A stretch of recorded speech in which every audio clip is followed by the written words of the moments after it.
हमारे साथ जुड़े रहने के लिए हमारे YouTube चैनल को सब्सक्राइब करें, साथ ही बेल आइकन को दबाएं। नेटवर्क न्यूज की खबरें सबसे पहले देखने के लिए। नमस्कार, नेटवर्क न्यूज में आप सभी का स्वागत है। मैं हूं आपके साथ सपना दुबे।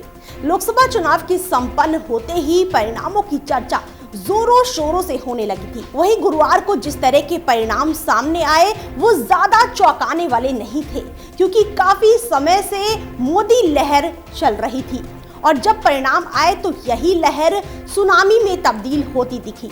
लोकसभा चुनाव के आए नतीजों में मतदाताओं ने राष्ट्रवाद, हिंदू गौरव और नए भारत के सपनों को पंख देने वाले प्रधानमंत्री नरेंद्र मोदी की अगुवाई वाले एनडीए को एक बार फिर से मौका दिया और 350 सीटों की सौगात भेंट की।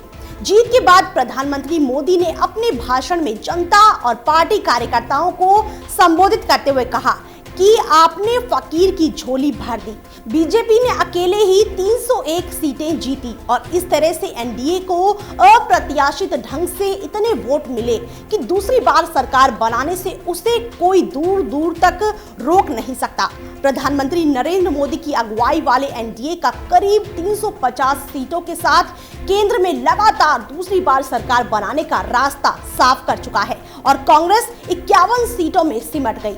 इस चुनाव ने 68 साल के नरेंद्र दामोदर दास मोदी को पिछले कई दशकों में भारत के सबसे लोकप्रिय नेता के रूप में स्थापित किया है। चुनाव आयोग की मतगणना के आंकड़े बताते हैं कि बीजेपी ने इस बार 2014 से बेहतर प्रदर्शन करके 300 का आंकड़ा पार कर लिया है। अब तक के घोषित परिणामों पर फटाफट गौर कर लेते हैं। अमेठी से राहुल गांधी, पटना से शत्रुघ्न सिन्हा, कांग्रेस नेता मल्लिकार्जुन खड़गे, ज्योतिरादित्य सिंधिया, दिग्विजय सिंह, शीला दीक्षित, मिलिंद देवड़ा, उर्मिला मातोंडकर, मुक्केबाज और कांग्रेस प्रत्याशी विजेंद्र, पीडीपी नेता महबूबा मुफ्ती, बीजेपी की जया प्रदा, केंद्रीय मंत्री अनंत गीते और हंसराज अहीर, बेगूसराय से कन्हैया कुमार, आप प्रत्याशी आतिशी को हार मिली है। बीजेपी मुख्यालय में जब मोदी ने देशवासियों को धन्यवाद देते हुए संबोधित किया तो उन्होंने कहा कि आपने फकीर की झोली भर दी है।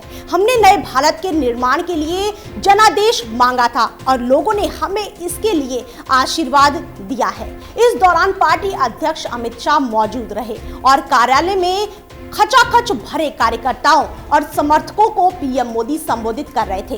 पीएम मोदी ने आगे कहा कि भारत में पहली बार मतदान का प्रतिशत इतना रहा है और अब दुनिया को भारतीय लोकतंत्र की ताकत को पहचानना होगा।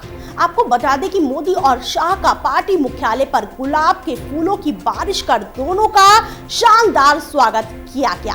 दोनों नेताओं ने बीजेपी के संस्थापक दीनदयाल उपाध्याय और श्यामा प्रसाद मुखर्जी की प्रतिमा पर माल्यार्पण किया। ऐसा नहीं है कि पीएम मोदी केवल देश के ही सबसे लोकप्रिय नेता बनकर उभरे हैं, बल्कि उनका प्रदर्शन अपने संसदीय क्षेत्र वाराणसी में भी बहुत दमदार रहा। पीएम मोदी ने वाराणसी में 4,79,505 वोट से जीत दर्ज की। तो वहीं पार्टी अध्यक्ष अमित शाह गुजरात में गांधीनगर लोकसभा सीट पर 5.5 लाख वोट हासिल कर अपनी जीत दर्ज की। मोदी ने ट्वीट कर लिखा कि सबका साथ, सबका विकास और सबका आत्मविश्वास यानी विजयी भारत। हम एक साथ विकास करेंगे और साथ मिलकर सशक्त और समावेशी भारत बनाएंगे। एक बार फिर भारत की जीत हुई। इस बार जिस तरह के नतीजे सामने आए हैं उससे तो यही लगता है कि ये नतीजे कांग्रेस और कांग्रेस अध्यक्ष राहुल गांधी के भविष्य पर प्रश्न चिन्ह लगा रहे हैं। लेकिन जब गुरुवार को एक प्रेस कॉन्फ्रेंस में राहुल गांधी से इस बारे में सवाल किया गया तो उन्होंने कहा कि पार्टी इस बारे में शुक्रवार को बात करेगी। राहुल ने कहा है कि भारत के लोगों ने तय किया है कि नरेंद्र मोदी अगले प्रधानमंत्री होंगे और मैं उसका पूरा सम्मान करता हूं। राहुल गांधी ने मोदी और बीजेपी को बधाई दी और कहा कि आज का दिन हार के कारणों की पड़ताल करने का नहीं है, बल्कि देशवासियों को इच्छा का सम्मान करने का है। अंतिम नतीजों तक देखा जाए तो बीजेपी और राष्ट्रीय लोकतांत्रिक गठबंधन में उसके सहयोगी 344 से 350 सीट जीत रहे हैं। साल 2014 में जीत के आंकड़े कुछ ऐसे थे कि एनडीए ने 336 सीटें जीती थी। बीजेपी पिछली बार अकेले 282 सीटें जीती थी।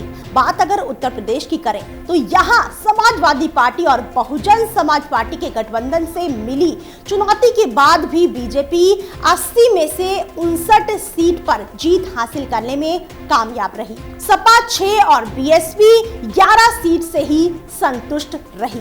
पिछली बार बीजेपी ने इस सबसे बड़े राज्य में 71 सीटें जीती थी। बीजेपी का लखनऊ स्थित प्रदेश मुख्यालय भगवा रंग में रंगा दिखा और जश्न में डूबा दिखा।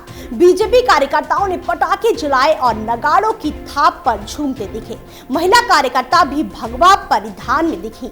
दूसरी ओर कांग्रेस, बसपा और सपा कार्यालय में सन्नाटा छाया हुआ था। राहुल गांधी तो अपने पारंपरिक सीट अमेठी को भी नहीं बचा पाए और यहाँ बीजेपी की तरफ से स्मृति ईरानी करीब 20,000 मतों से जीत गई। हाँ, ये जरूर है कि केरल के वायनाड से राहुल गांधी को जीत हासिल हुई है।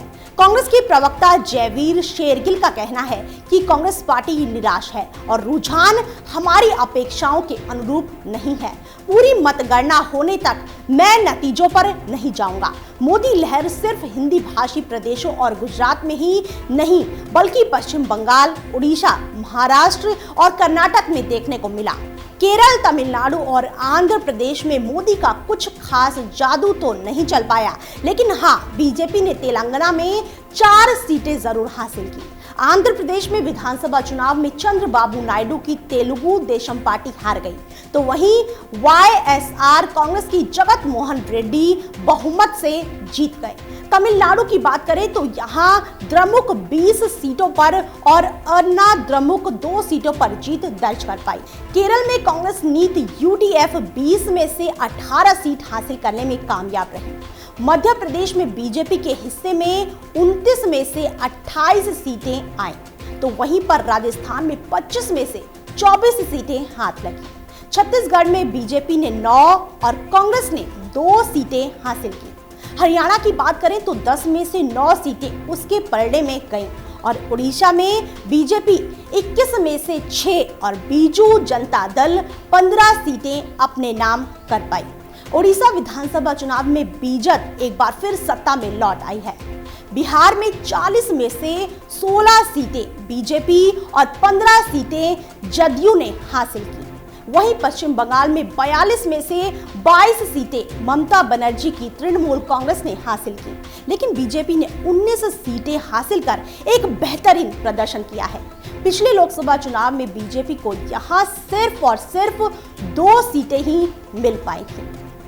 आपको बता दें कि इस चुनाव में पंजीकृत 90.99 करोड़ मतदाताओं में से करीब 67.11% लोगों ने वोट दिए और इस चुनाव को मजबूती दी। भारतीय संसदीय चुनाव में ये अब तक का सबसे ज्यादा मतदान प्रतिशत रहा, तो वहीं प्रधानमंत्री बनने का रास्ता साफ होते ही देश भर में बीजेपी कार्यकर्ता और समर्थकों में जोश भर गया है। फिलहाल इतना ही। बाकी देश और दुनिया की बड़ी खबरों के लिए देखते रहिए हमारे चैनल नेटड्रिक न्यूज को। साथ ही खबरों की ताजा अपडेट के लिए हमारे चैनल नेटड्रिक न्यूज को सब्सक्राइब करना ना भूलें।